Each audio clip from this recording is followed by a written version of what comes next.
नमस्कार मित्रों, स्वागत है आप सभी का इस भगवत गीता के परम रहस्यमय ग्रंथ में। वास्तव में श्रीमद् भगवत गीता का महात्म्य वाणी द्वारा वर्णन करने के लिए किसी का भी सामर्थ्य नहीं है, क्योंकि ये एक परम रहस्यमय ग्रंथ है। इसमें संपूर्ण वेदों का सार संग्रह किया गया है। इसकी संस्कृत इतनी सुंदर और सरल है कि इसका थोड़ा अभ्यास करने से मनुष्य इसको सहज ही समझ सकता है, परंतु इसका आशय इतना गंभीर है कि आजीवन निरंतर अभ्यास करते रहने पर भी उसका अंत नहीं आता। प्रतिदिन नए नए भाव उत्पन्न होते रहते हैं। इससे यह सदैव नवीन बना रहता है एवं एकाग्रचित्त होकर श्रद्धा भक्ति सहित विचार करने से इसके पद पद में परम रहस्य भरा हुआ प्रत्यक्ष प्रतीत होता है। भगवान के गुण, प्रभाव और मर्म का वर्णन जिस प्रकार इस गीता शास्त्र में किया गया है, वैसा अन्य ग्रंथों में मिलना कठिन है, क्योंकि प्राय ग्रंथ में कुछ न कुछ सांसारिक विषय मिला रहता है। भगवान ने श्रीमद् भगवद गीता को एक ऐसा अनुपमय शास्त्र कहा है जिसमें एक भी शब्द सदुपदेश से खाली नहीं है। तो दोस्तों, भगवान श्री कृष्ण को प्रणाम करते हुए मैं शुरू करता हूँ भगवद गीता का अध्याय 1, अर्जुन विषाद योग।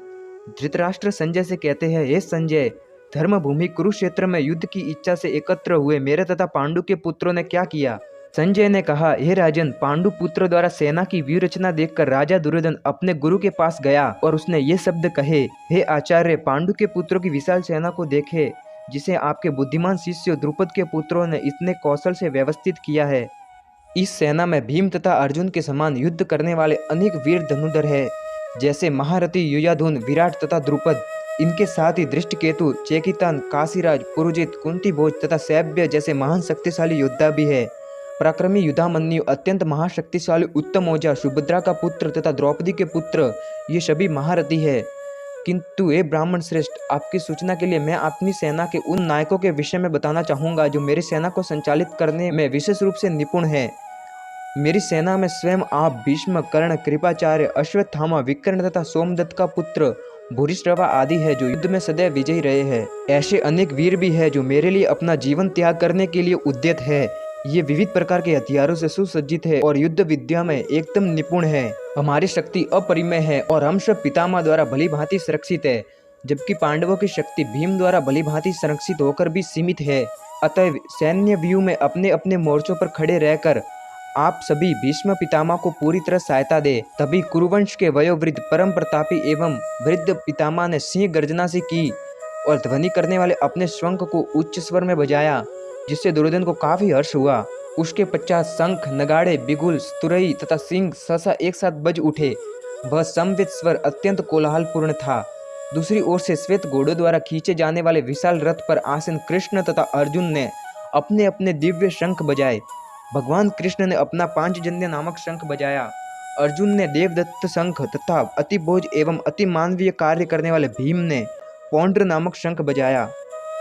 संजय धृतराष्ट्र से कहते हैं, हे राजन, कुंती पुत्र तथा युधिष्ठिर ने अपना अनंत विजय नामक शंख बजाया तथा नकुल और सहदेव ने सुघोष एवं मणिपुष्पक नामक शंख बजाए। महान धनुर्धर काशीराज, परम योद्धा शिखंडनी, धृष्टद्युम्न, विराट, अजय, सात्यकी, द्रुपद, द्रौपदी के पुत्र तथा सुभद्रा के पुत्र ने आदि सबों ने अपने अपने शंख बजाए। इन विभिन्न शंखों की ध्वनि कोलाहलपूर्ण बन गई, जो आकाश तथा पृथ्वी को शब्दामयान करते हुए धृतराष्ट्र के पुत्रों के हृदय को विदीर्ण करने लगी। उस समय हनुमान से अंकित ध्वजा लगे रथ पर आसीन पांडुपुत्र अर्जुन अपना धनुष उठाकर तीर चलाने के लिए उद्यत हुआ। हे राजन, धृतराष्ट्र के पुत्रों को व्यू में खड़ा देखकर अर्जुन ने श्री कृष्ण से ये वचन कहे। दोस्तों, अर्जुन श्री कृष्ण से कहते हैं कि हे अच्युत, कृपा करके मेरा रथ दोनों सेनाओं के बीच में ले चले, जिससे मैं यहाँ उपस्थित युद्ध की अभिलाषा रखने वाले और शस्त्रों की इस महान परीक्षा में जिनसे मुझे संघर्ष करना है, उन्हें देख सकूं।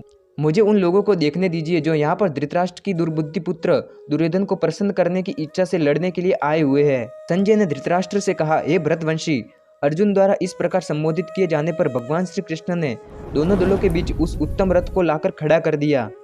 भीष्म, द्रोण तथा विश्व भर के अन्य समस्त राजाओं के सामने भगवान ने कहा कि हे पार्थ, यहाँ पर एकत्र सारे कुरुओं को देखो। अर्जुन ने वहाँ पर दोनों पक्षों की सेनाओं के मध्य में अपने चाचा, ताऊओं, पितामहों, गुरुओं, मामाओं, भाइयों, पुत्र, पौत्रों, मित्रों, ससुरों और शुभचिंतकों को भी देखा। जब कुंती पुत्र अर्जुन ने मित्रों तथा संबंधियों की इन विभिन्न प्रकार की श्रेणियों को देखा तो वह करुणा से अभिभूत हो गया और इस प्रकार बोला। अर्जुन ने कहा, हे कृष्ण, इस प्रकार युद्ध की इच्छा रखने वाले अपने मित्रों तथा संबंधियों को अपने समक्ष उपस्थित देखकर मेरे शरीर के अंग कांप रहे हैं और मेरा मुंह सूखा जा रहा है। मेरा सारा शरीर कांप रहा है, मेरे रोंगटे खड़े हो रहे हैं, मेरा गांडीव धनुष मेरे हाथ से सरक रहा है और मेरी त्वचा जल रही है। मैं यहाँ अब और अधिक खड़ा रहने में असमर्थ हूँ। मैं अपने को भूल रहा हूँ और मेरा सिर चकरा रहा है। हे कृष्ण, मुझे तो केवल अमंगल के कारण दिख रहे हैं। हे कृष्ण, इस युद्ध में अपने स्वजनों को वध करने से न तो मुझे कोई अच्छाई दिखती है और न मैं उससे किसी प्रकार की विजय, राज्य या सुख की इच्छा रखता हूँ। हे गोविंद, हमें राज्य, सुख अथवा इस जीवन से क्या लाभ, क्योंकि जिन सारे लोगों के लिए हम उन्हें चाहते हैं वे ही इस युद्ध भूमि में खड़े हैं। हे मधुसूदन, जब गुरुजन, पितृगण, पुत्रगण, पितामह, मामा, ससुर, पौत्रगण, साले तथा अन्य सारे संबंधी अपना अपना धन एवं प्राण देने के लिए तत्पर है और मेरे समक्ष खड़े हैं, तो फिर मैं इन सबको क्यों मारना चाहूँगा, भले ही वे मुझे क्यों न मार डाले। हे जीवों के पालक, मैं इन सबों से लड़ने को तैयार नहीं, भले ही बदले में मुझे तीनों लोकों का राज्य क्यों न मिले। इस पृथ्वी की तो बात ही छोड़ दो, भला धृतराष्ट्र के पुत्रों को मारकर हमें कौन सी प्रसन्नता मिलेगी। यदि हम ऐसे आतताइयों का वध करते हैं तो हम पर पाप चढ़ेगा, अतः यह उचित नहीं होगा कि हम धृतराष्ट्र के पुत्रों तथा उनके मित्रों का वध करें। हे लक्ष्मीपति कृष्ण, इससे हमें क्या लाभ और अपने ही कुटुंबियों को मारकर हम किस प्रकार सुखी हो सकेंगे। हे जनार्दन, यद्यपि लोभ से अभिभूत चित्त वाले ये लोग अपने परिवार को मारने या अपने मित्रों से द्रोह करने में कोई दोष नहीं रखते, किंतु हम लोग जो परिवार को विनष्ट करने में अपराध देख सकते हैं, ऐसे पाप कर्मों में क्यों प्रवृत्त हो। कुल का नाश करने पर सनातन कुल परंपरा नष्ट हो जाती है और इस तरह शेष कुल भी अधर्म में प्रवृत्त हो जाता है। ये कृष्ण, जब कुल में अधर्म प्रमुख हो जाता है तो कुल की स्त्रियां दूषित हो जाती है और स्त्रीत्व के पतन से वृष्णिवंशी अवांछित संतानें उत्पन्न होती है। अवांछित संतानों की वृद्धि से निश्चय ही परिवार के लिए पारिवारिक परंपरा को विनष्ट करने वाले नारकीय जीवन उत्पन्न होता है। ऐसे पतित कुलों के पुरखे यानी पितर लोग गिर जाते हैं, उन्हें जल तथा पिंडदान के लिए क्रिया समाप्त हो जाती है। जो लोग कुल परंपरा को विनष्ट करते हैं और इस तरह अवांछित संतानों को जन्म देते हैं, उनके दुष्कर्मों में समस्त प्रकार की सामुदायिक योजनाएं तथा पारिवारिक कल्याण कार्य विनष्ट हो जाते हैं। हे प्रजापालक कृष्ण, मैंने गुरु परंपरा से सुना है कि जो लोग कुल धर्म का विनाश करते हैं वे सदैव नरक में वास करते हैं। ओह, कितने आश्चर्य की बात है कि हम सब जघन्य पाप कर्म करने के लिए उद्यत हो रहे हैं। राज्य सुख भोगने की इच्छा से प्रेरित होकर हम अपने ही संबंधियों को मारने पर तुले हैं। यदि शस्त्रधारी धृतराष्ट्र के पुत्र मुझे निहत्थे तथा रणभूमि में प्रतिरोध न करने वाले को मारे तो यह मेरे लिए श्रेयस्कर होगा। संजय ने कहा।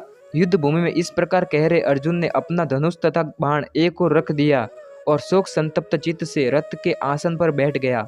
दोस्तों, भगवद गीता का प्रथम अध्याय यहीं पर समाप्त होता है।